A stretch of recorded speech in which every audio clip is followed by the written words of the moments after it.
ایک چوتھا وسوسہ بہت خطرناک ہے، اور اس پہ کچھ دیر میں زیادہ رک کے اس آخری پوائنٹ پہ اپنی گفتگو کو کچھ اور حوالوں سے آپ کو قرآن و سنت کی باتیں بتا کے اجازت لوں گا۔ ایک چوتھا خطرناک قسم کا وسوسہ جو پایا جاتا ہے وہ یہ پایا جاتا ہے کہ جو لوگ بڑے گناہوں سے بچتے ہیں ان کے ہاں یہ تصور ہے کہ چھوٹے چھوٹے گناہ کی تو خیر ہوتی ہے۔ اس حد تک یہ ٹھیک ہے کہ چھوٹے چھوٹے گناہ اللہ تعالیٰ معاف کر دیتے ہیں، اور وہ گناہ اللہ توبہ کے بغیر وضو اور نماز کی برکت سے ہی معاف کر دیتے ہیں۔ ان تجتنبوا کبائر ما تنہون عنہ نکفر عنکم سیئاتکم وندخلکم مدخلا کریما۔ اگر بڑے بڑے گناہوں سے تم بچتے رہو تو چھوٹی چھوٹی تمہاری برائیاں ہم مٹا بھی دیں گے اور تمہیں عزت والی جگہ یعنی جنت کا داخلہ بھی عطا کر دیں۔ الذین یجتنبون کبائر الاثم والفواحش الا اللمم ان ربک واسع المغفرہ۔ ایمان والے بڑے بڑے گناہوں سے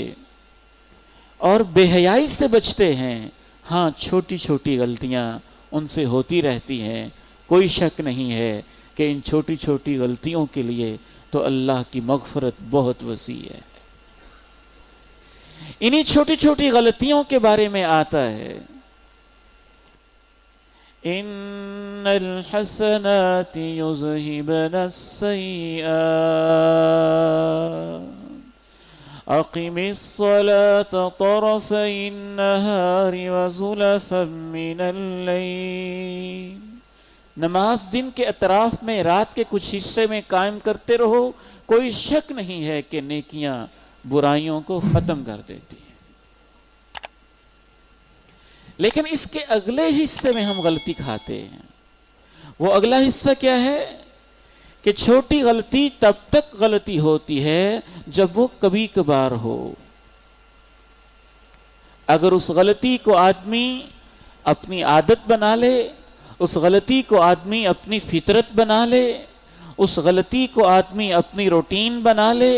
تو جب وہ اس چھوٹی غلطی کو، صغیرہ گناہ کو اپنی روٹین بنا لے گا، اپنی عادت بنا لے گا، بار بار کرتا رہے گا، باصرار کرتا رہے گا، بتکرار کرتا رہے گا، تو مفسر قرآن عمزاد رسول جناب عبداللہ ابن عباس رضی اللہ تعالی عنہما کا یہ فتویٰ ہے، جن کو اللہ کے نبی نے یہ دعا دی تھی کہ اللہ جو میرے اوپر قرآن اتارا ہے اس کا فہم عبداللہ بن عباس کو پوری طرح عنایت فرما دے۔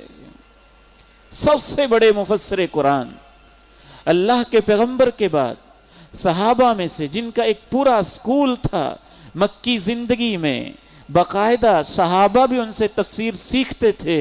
اور جن کے بارے میں بعض ائمہ نے لکھا ہے کہ جناب عبداللہ ابن عباس جب قرآن کی تفسیر کرتے تھے، وہ لوگ جن کو عربی زبان سمجھ میں نہیں آتی، فارسی اور ترکی بھی بعض دفعہ ان کی زبان کی تاثیر کو دیکھ کر مسلمان ہو جاتے تھے۔ جناب عبداللہ ابن عباس نے کیا فتویٰ دیا؟ کہا لا کبیرۃ مع الاستغفار،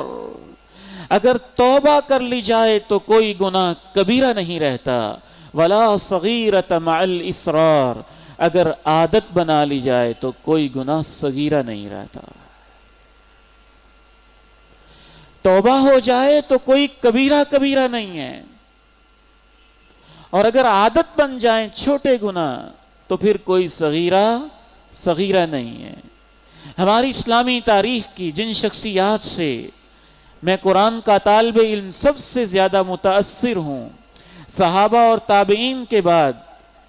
ائمہ اربعہ کے بعد، ان میں شیخ الاسلام امام ابن تیمیہ رحمہ اللہ کا نام سر فہرست ہے۔ مجاہد بھی تھے، مفسر بھی تھے، محدث بھی تھے، عالم بھی تھے، حکمرانوں کے سامنے ڈٹ کے بات کرنے والے بھی تھے، جیل کی سلاخوں کے پیچھے جا کر بھی کلمہ حق کہنے والے بھی تھے، حتیٰ کہ عین جیل کی حالت میں ان کا بھائی کہتا ہے کہ ہم نے 50 دفعہ قرآن کا دور مکمل کیا تھا۔ شیخ الاسلام امام ابن تیمیہ رحمہ اللہ کا فہم دین بڑا عظیم ہے۔ ہم نے اپنے دین کو غلط طریقے سے پیش کیا ہے اور غلط طریقے سے اسے سمجھا ہے۔ شیخ الاسلام امام ابن تیمیہ رحمہ اللہ ارشاد فرماتے ہیں کہ بعض دفعہ کبیرہ گناہ اتنا جرم نہیں ہوتا جتنا صغیرہ گناہ کو عادت بنا لینا جرم ہو جاتا ہے۔ پھر وہ اس کی مثال دیتے ہیں، کہتے ہیں اگر ایک شخص سے زنا ہو گیا، یہ کبیرہ گناہ ہے، جب اس سے زنا ہوا، وہ شرمندہ ہوا، اس نے توبہ کی، اس نے آنسو بہائے، اس نے رب کریم سے معافی مانگی، فرماتے ہیں بعض دفعہ توبہ کی وجہ سے، آنسو کی وجہ سے اس کے دل میں وہ عاجزی پیدا ہو جاتی ہے، وہ شکستگی پیدا ہو جاتی ہے، اور وہ اپنے آپ میں رب کے سامنے اپنے آپ کو اتنا ذلیل اور حقیر محسوس کرنے لگتا ہے کہ اللہ اس کیفیت کی وجہ سے اسے وہ مقام دے دیتا ہے، اس سچی توبہ کی وجہ سے کہ شاید اس سے گناہ نہ ہوا ہوتا تو اس کو وہ مقام نہ ملتا۔ اس کے برعکس ایک شخص زنا نہیں کرتا، لیکن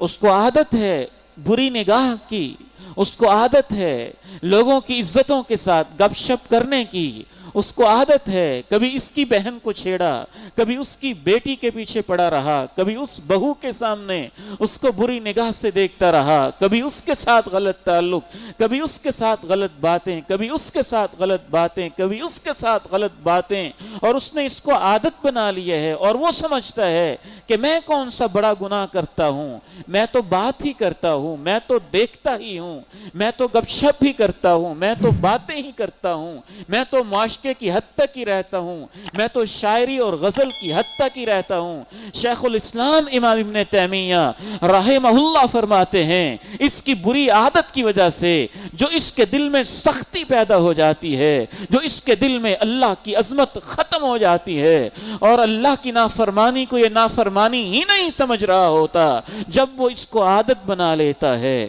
تو اس کا جرم ایک دفعہ زنا کر کے توبہ کرنے والے سے بڑا ہو جاتا ہے۔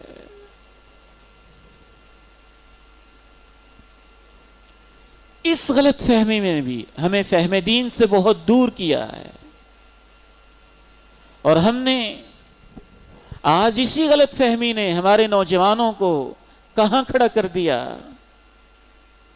ان کے موبائل، ان کے میموری کارڈ، ان کے لیپ ٹاپ، ان کی سارے کے سارا ڈیٹا، ہمارے اسکول، ہمارے کالجز، ہماری یونیورسٹی، ہمارے چوک، ہمارے چوراہے، ہماری گلیاں، ہمارے محلے، ہمارے ٹی وی، ہمارے چینلز، ہمارے یوٹیوب کے مختلف قسم کے چینلز، ہماری ویب سائٹ کے پیجز، ہمارے فیس بک کے صفحات، سارے کے سارے اسی گند ہی سے دبرے ہوئے ہیں۔ بے شک وہ پاکیزہ لوگ ہیں، کبیرہ گناہ نہیں کرتے ہیں، ہمارا حسن ظن ہوگا ان کے بارے میں، لیکن جب 24 گھنٹوں میں سے آپ 7-8 گھنٹے اس گند کے اندر گزاریں گے تو اللہ کی نگاہوں میں آپ کی کیا اہمیت ہوگی؟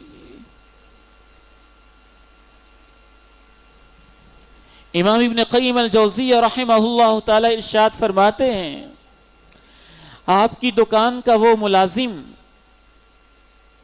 جو دکان پہ نہیں آیا، بعض دفعہ اس کا جرم چھوٹا ہوتا ہے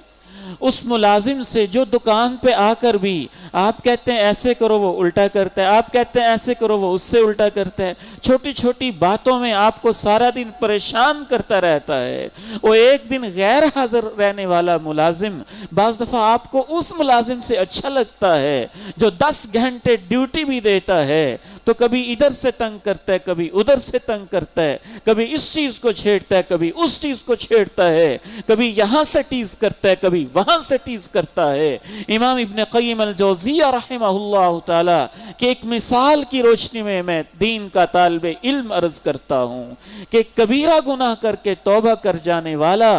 اور غیر حاضری ایک رقم کروا لینے والا اس سے بڑا مجرم ہوتا ہے بعض دفعہ وہ انسان جو ہر وقت ہی چھوٹے چھوٹے گناہوں میں اللہ کی نافرمانی کرتا رہتا ہے اور پرواہ بھی نہیں کرتا ہے۔ بعض دفعہ وہ چھوٹا گناہ جرم نہیں ہوتا، اس چھوٹے گناہ کے بعد جو آپ کی فیلنگز ہیں، جو آپ کے جذبات ہیں، جو آپ کے دل میں اللہ کی قدر ہے، جو آپ یہ محسوس کرتے ہیں کچھ نہیں ہوا، کیا ہو گیا، میں نے کیا کیا ہے، اس سے کیا فرق پڑتا ہے،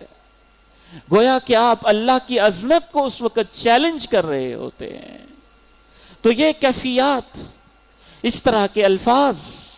اس چھوٹے گناہ کو بھی بڑا بنا دیتے ہیں۔